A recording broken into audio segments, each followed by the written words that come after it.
Welcome. Welcome to another episode of The Impact of AI, sponsored by AI Time Journal and supported by women leaders in data and artificial intelligence. Each week, we explore how AI and cognitive technologies impact us daily, both professionally and personally. For those of you whom I've not met, my name is Melissa Drew, and I will be your host on this week's episode. This week, we are delighted because we were able to coordinate all of our calendars successfully, and we have Dara Meath. She is the current CIO for Conair. Dara has a long history as being a technology leader in digital and e-commerce. She's a speaker, well-known speaker, just recently spoke at AI Summit, author, owner, and board member. Welcome, Dara. Well, thank you so much, Melissa, for having me. This is going to be a really, really good episode today. Now, Dara, we noticed that no one's career path lately has always been straight and narrow, with the nuances and the quickness of how technology changes in our global landscape. Pretty much where you started out in your career is not necessarily where you end.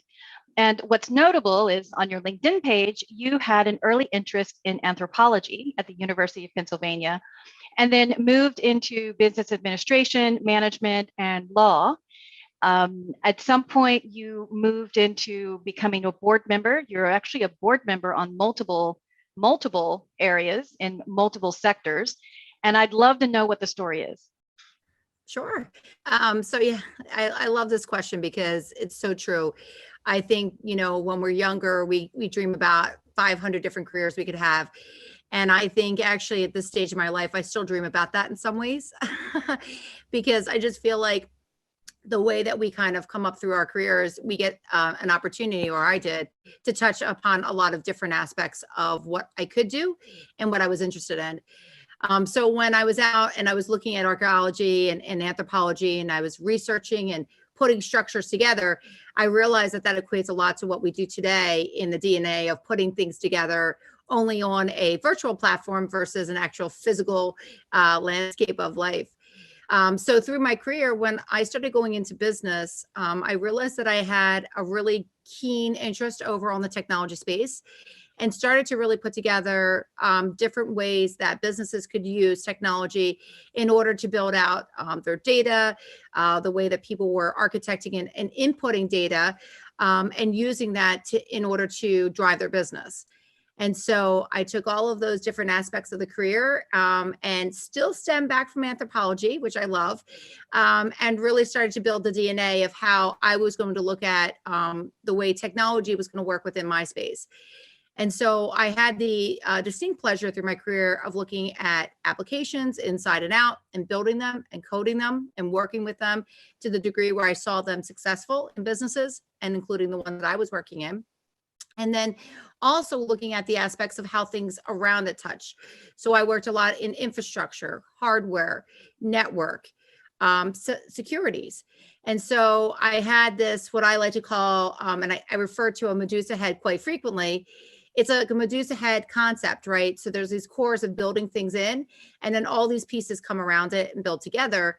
And so that's how I kind of landscaped how the career was set off and set forth. And since that stage, within a particular business, I knew that I still had the abilities to give extra strength into other businesses. So I've taken the opportunity now to take some of that knowledge and background, and not only give that out to businesses through the board's opportunities that I've had, but also to learn from them as well. So I'm keep educating and developing the skills as everyday technology changes.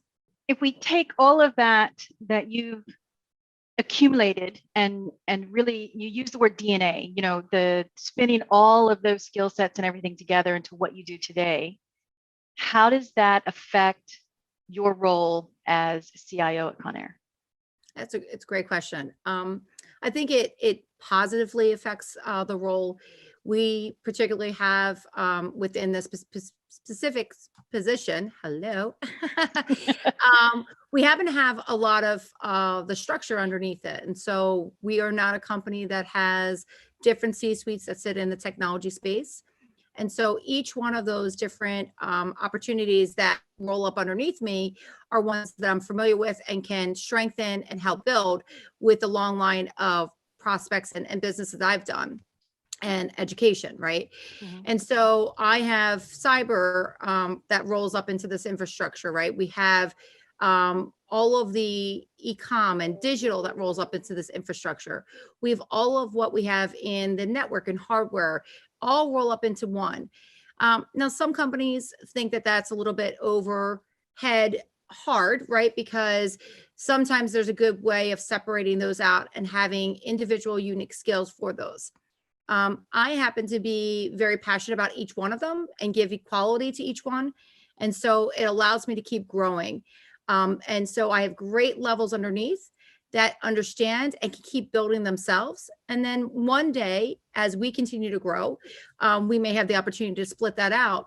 But for today, I think we're very prosperous and able to give a lot of positive effects to the business as I think very openly about each one of those different job roles. I was thinking while you were talking, we're all of these companies are, that we've talked to in the past, whether we've interviewed them on this podcast or not, but everyone is moving towards how can we be more competitive in this new era of cognitive technologies and artificial intelligence. And it would be interesting to understand how you, as your CIO, what are you doing to move in that direction? Yeah. So for our company, we're extremely successful business, over a 50-year history, which is fantastic. About really connecting and communicating with our businesses as well as our consumers. And so for us to keep staying successful, we needed to find new avenues and continue to find avenues of that communication. And then to understand how our product affects them in a positive way. And so in doing that, AI plays a big part of that as we continue to grow our, learning space, our, NPL, which is our natural languages to learn about what our consumers are really looking from us, and then to spin that into a positive result of bringing better products to the future. On the internal side of it, to stay successful, we've used a lot of that same technique in order to drive the way that we can work with our internal teams and our internal customers, as we would say, from a technology space, so that they can stay successful in their roles. And so we allow different ways of splitting this out into our support desk systems so that people are really self-sufficient for the future. And it's a growing pod for that. We're putting that into our applications and our technology space for there. And then, of course, in all of our structure and reporting. Because you're only as good as your data that's coming back out. And so for us, we put a lot of efficiencies for our future where our data is actually going to align and speak more for what the business needs, and more for our focus internally. And so we put a lot around those types of distinctions as we continue to grow and learn from that and educate ourselves about that, which is the key, right? Internally, you're as good as your products, but you're only as good as the people that are running the products to be successful. And so we put a lot of initiatives around training and developing and growing internally. And of course, if we need experts from the outside, we partner up or we bring in someone, but we certainly grow our talent inside so that they can keep growing for our future. And that's made us more successful as we landscape this space. I recently read an article online last week that said within the retail CPG area that more companies were folding in that AI technologies. But when it looked at the percentage of, am I putting more of that in the direct product to the consumer versus am I doing more of that on the back end? And in your response a moment ago, you mentioned kind of both. Are you guys equally putting that AI in both areas, or do you find that you're doing more back office, intelligent technology versus, direct to the consumer products? So that's a great question. We're actually doing both. I would say our percentage on the back end, because again, we're like a lot of companies, right? We're still newer into this game, right? We're not a tech company first. I would love to believe we were a tech company first. I want to be a tech company first, right? But that's just not the realization. But there is so much technology that's touched every day. And so it really becomes just a part of natural business. Yeah. For us, we've put a lot into the back end because right now, when I look at the way that I can keep growing the efficiencies and the support of the business, And I have an amazing technology team. They are just incredible, the best talent that you could offer, but they need education and development. So before you can keep bringing it to the consumer, you actually have to understand it internally first, right? And then when you bring it to the consumer, it's what touch points do you want to do? It could be from our e-com sites, which I have a distinct pleasure of leading a lot of them now. In the future, we're doing a lot within the transformation of technology for understanding and engaging with the consumer. And then from there, we'll take that back and really help to spin off how we can be more self-sufficient, help them to guide better and have a better customer experience with us. But on the hardware side of it, when we look at where we're putting technology in for our consumers, we're also looking at it in a way of building out some of our consumer goods. As we look at the landscape of some of our products, right, they are very technology driven products that are used in the home, on your hair, in professional spaces, like our B2B businesses are using them in hotels and restaurants, whether it's the wearing product or whether it's Cuisinart, Leandro, Conair, whatever those product lines are. They do take a lot of technology within them. And so we are in the future looking at ways that we can use AI built into that technology to help that product help drive further of what the consumer wants. So it could be, for example, one of our greatest lines is Babeless Pro. Babeless Pro is a very forefront line, and it's a professional business that's actually become a B2C successful business because it's got some of the most beautiful product lines for hair and Barbary tools that you would want. And those tools are very sophisticated. They have a lot of technology pieces that are built inside of them. And one of them are really interesting because they have their own nuances, right? It could be there's a cooling factor to it. It could be that there's a heat element to it. Some of them have Ferrari engines in them.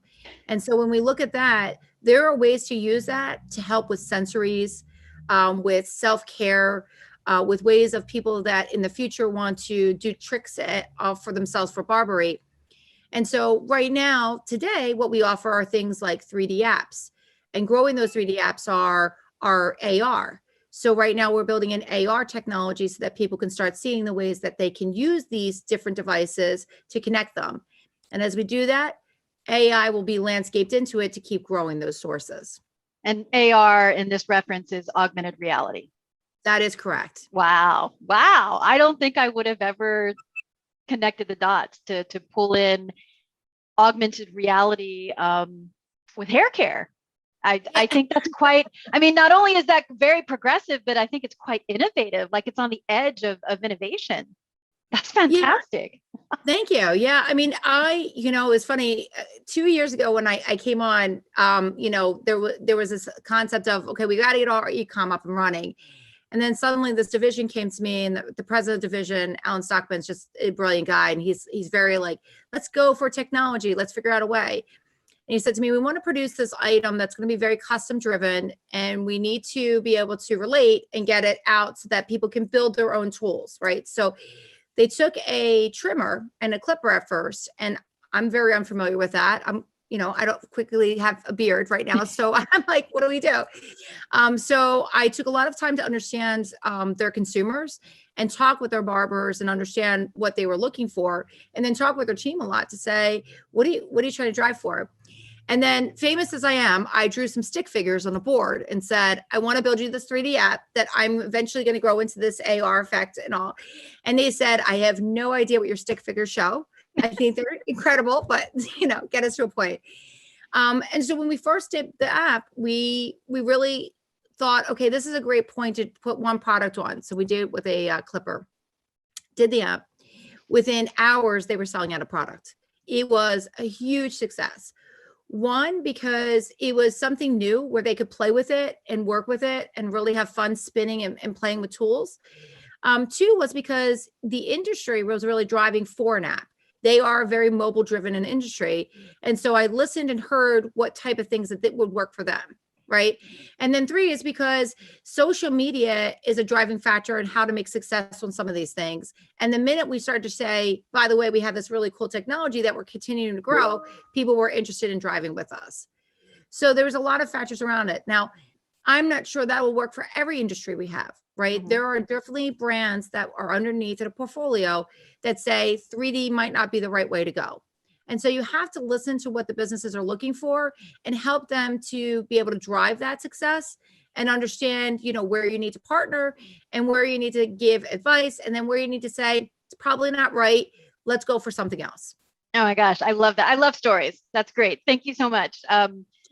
I would be interested. Now I'm going to follow this a little bit more closely on the retail side and see where you guys start pushing out some more AR now that you've highlighted that here. 100%. Yeah, please do. Absolutely. These are the ways to make things very unique for consumers. Right. Nowadays, you have to come up with different things that consumers are going to find you and be interested in you and stick with you, right?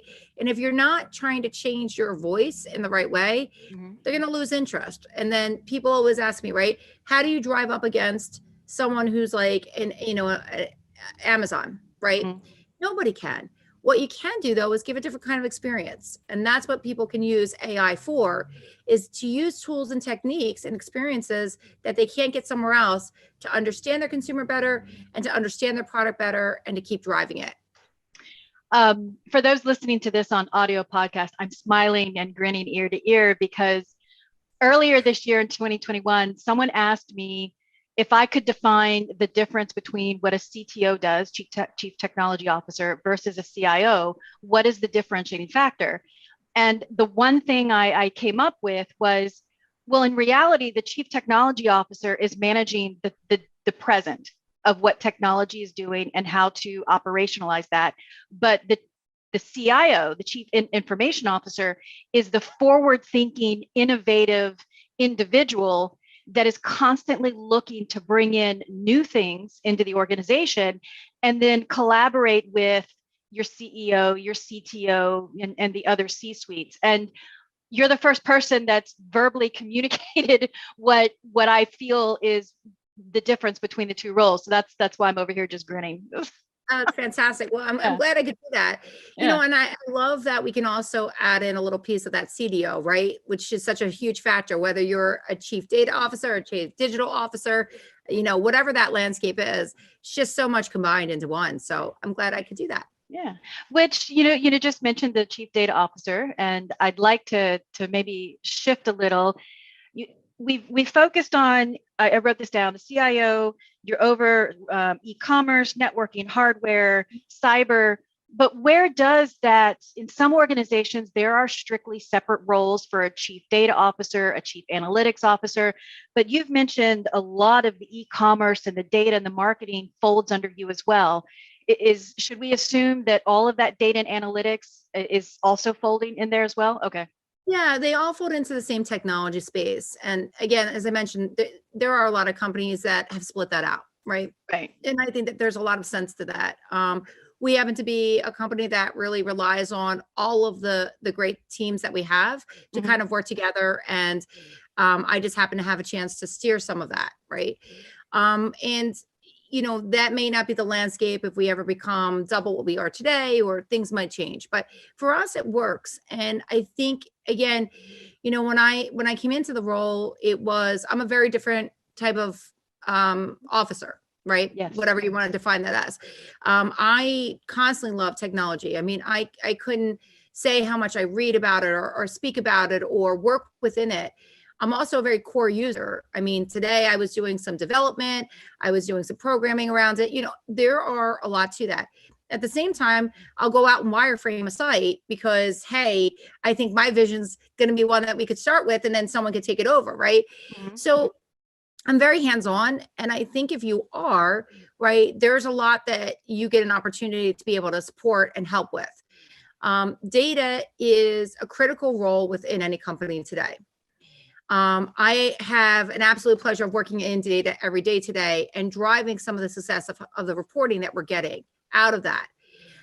There's a lot more to do. And as we continue to move forward in our company, our goal is to get data more into the hands of every user out there, and less canned and more right rhythm for what they need. And today, we have a hybrid effect going, and that will continue probably for the lifetime of me being at any company, is because data is constantly changing, and the needs of what data is constantly changing. And so we're taking today all of our, front end consumer data from the customers and bringing it in and building that in through our infrastructure of our ERP, and then settling out data points. We're bringing it then into our BI tools, using those analytics and figuring out how to landscape those proposed moments. But what we're doing in the future is bringing the data across all different points, including the B2C business, which we didn't have an opportunity before, and really bringing all those data points together and saying, okay, now here's one vision of who the consumer is. They've probably bought with brand A and brand B, but we didn't tap into it because we didn't have those pieces together before. And so the way that we're driving it really makes sense. And the way that I look at it is I have the opportunity to take the applications that are supporting it, the data points that are supporting it, and then add any load I might have to as far as network if needed, or cloud if needed, right? So it really works well for us to do a full cycle around it and be fully supportive of how the future is going to grow, and not divide it down into different teams, but make it all one, so that it grows together as one. And then those associates that are supporting it get the same knowledge techniques that they need, so that if you're on my cloud team or you're on my ecom team or you're on the data team, you still speak together all the time. And then they're not separations of states, they're actually positive moments together, so that they're making a big change for how we're being successful and driving things quickly. I have a follow-on question, but I just want to say thank you for illustrating that not every company has to have a chief data officer and a chief analytics officer. And so I think, because what we've been hearing a lot in the market is, maybe early on you have a combined role, but as you grow, you need to have, very three distinct roles: a CTO, a CIO, a CAO, and a CDO. And I think what you're highlighting is it's that may not be the right fit for everybody. So don't technically listen to what, is out there, but just take that in and absorb it and use that as, is this the right fit for us? Is this the right fit for our culture? Because I think what I've heard from you is, not only is it, you guys have a very specific culture that I hear when you answer that really makes this approach work. And that may not be the same for everybody. I completely agree. And look, as I mentioned, every company is different. But one of the positives I hear from the associates that are at our company today that specifically work, with me, are the positives is that they're feeling the change and they're loving it, right? So for them, if we had a lot of officers above, and they were distinctly only doing one role, they may never have an opportunity to grow into another role that they could be very successful at for not only themselves or the company. And so this has given them an opportunity. Just over the last year, we built a full cloud team. A year ago, we did not have that. I may not have been able to give that opportunity to someone else if we had maybe different sets of states, right? And so it really has worked well for us. It's given a highlight. Our end consumers, yes, they're seeing everything as every other company would see it. And we're getting positive results from that. So I'm sure today, right, this does not work for every company, but I'm very glad today it does for us.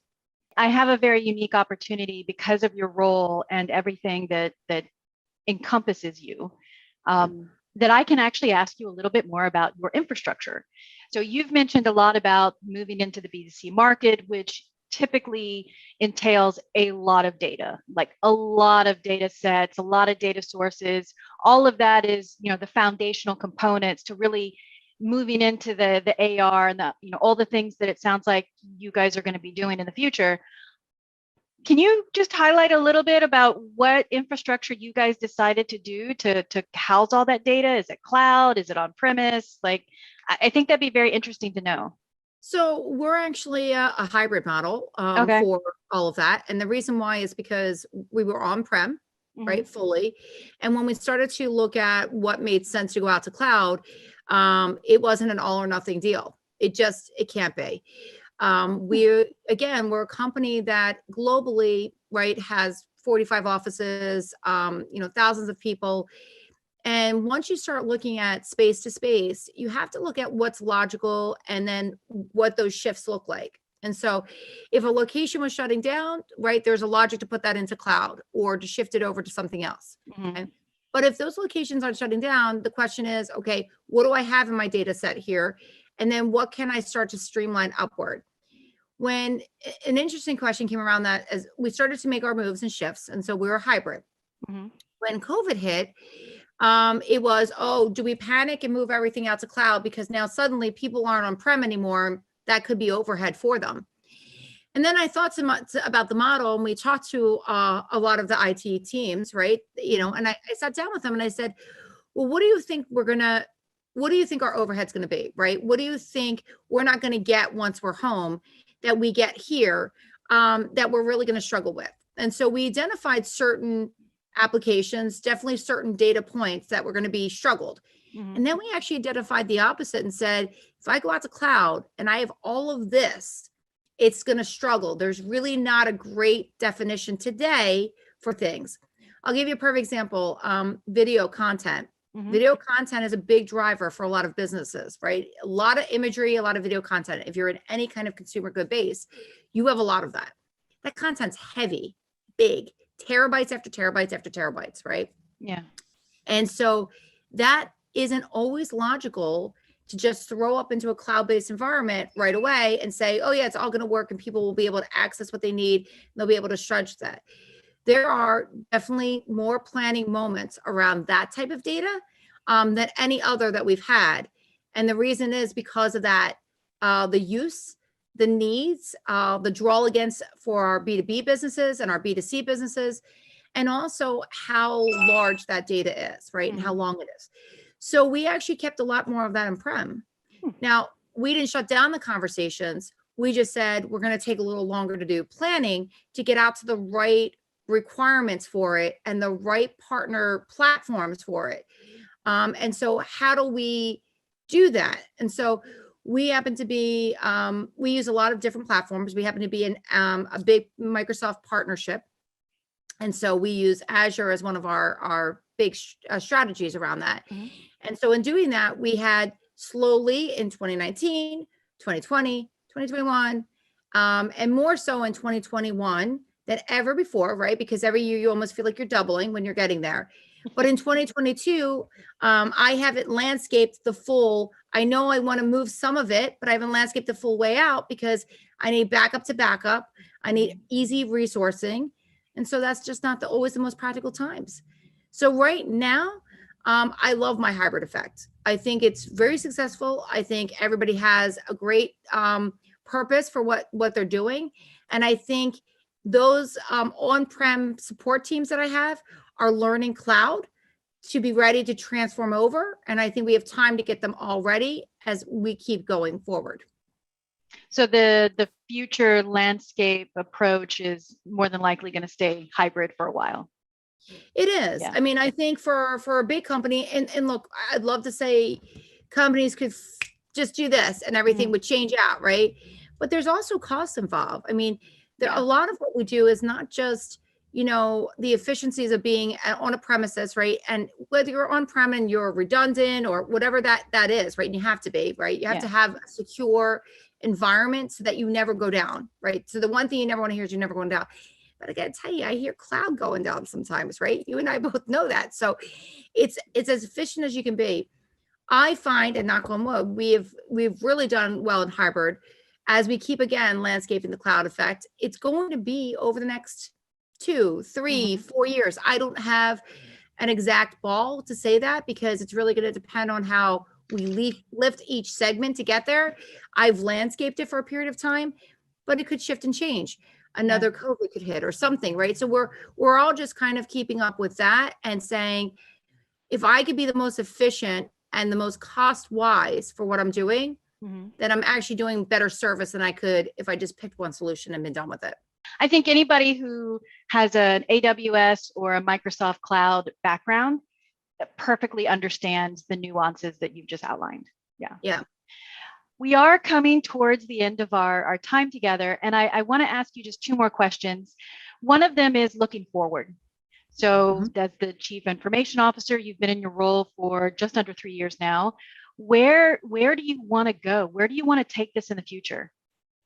Yeah, it's a great question. I just want to take it to the stars. Of So course. everybody just come with me, come with me. No, I mean, what I love about the role again that I'm in is because I do get so many touch points. Hmm. I do get to put in a lot of new technology. So companies that are visionaries, as I've been fortunate to be a part of, Hmm. are ones that allow you to start landscaping new things. And so what I'd like to see from us is to help our marketing teams and our sales teams and our development teams better, to help them understand how the technology that we could bring into them would help them to perform better, understand the consumers better, and understand the products better. And so I'm looking forward to putting in some new technology around that space. Hmm. And a lot of that's going to focus on data, right? And getting them the right data for the right purposes. Right. Of course, managing the business and keeping everyone else happy, like finance and all, is always a key, right? So, but they're just not as much fun, let's face it, right? So they're great, but they're just not like, hey, go build me that, right?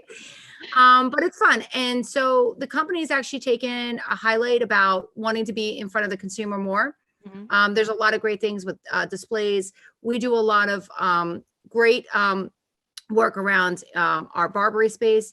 And that's one that's really exciting for me as we keep growing, because they are technology forefront individuals. They're artists.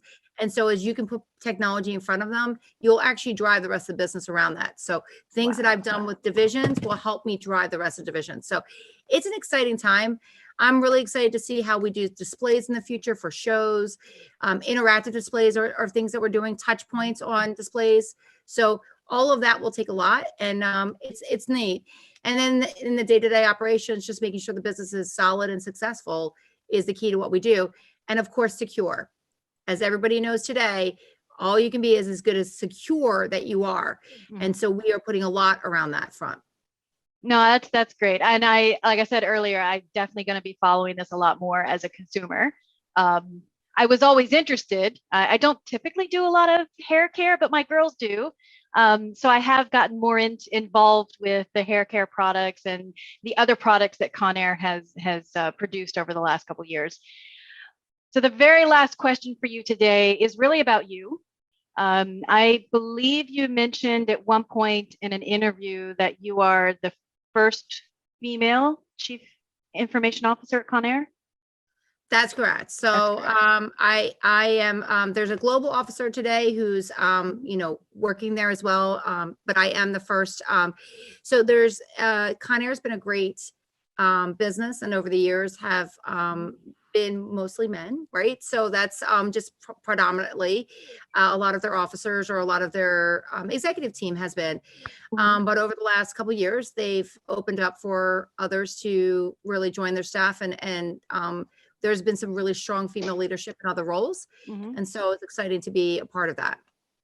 So, as a female leader in the C-suite, specifically within the chief information officer role, do you have any lessons learned or any insights or feedback that you'd like to convey to others who look to follow a similar path? Yeah, I mean, I think for anyone that's looking to get into any type of technology leadership role, the first and foremost is you're going to make mistakes. Don't cry over them, learn from them, and figure out how to get past them. Because I always say one of the biggest things you can do is make a mistake and then figure out how to not to make that mistake again. Mhm. The other thing is make sure that while you're going through this journey, it's not easy. Being a female or a male, anyone, it's hard to keep figuring out where you're going to end up, right? And like I said, I still haven't grown up yet, so that's always a fun thing. My next life will be something, right? But to make sure you celebrate little wins. I speak about this often because people forget. They're always going for the ultimate goal, like, oh, I'm going for this and it's going to launch. And it's really difficult to do that in tech, right? Especially in data. So I asked this question recently out at a summit and I said, how do you guys celebrate little wins if you're an AI company? Little wins are probably very hard to define because there's always big goals. Mhm. And that's the same thing when you're growing into any space. So make sure you celebrate little wins and make sure you celebrate those people that are with you that are getting the wins. Do not forget to always say thank you and to recognize everyone that's working with you, because I'm nothing without the team that works for me, right? And works Yeah. with me. And so I celebrate all of them as much, and I make sure that they understand how important they are and how much they've done well for us and the business. I think that's brilliant. Thank you so much. And thank you again for your time. I know this is in the middle of the day for you. I appreciate No you problem. taking the effort. It's a pleasure. Thank you so much for having me. This has been great.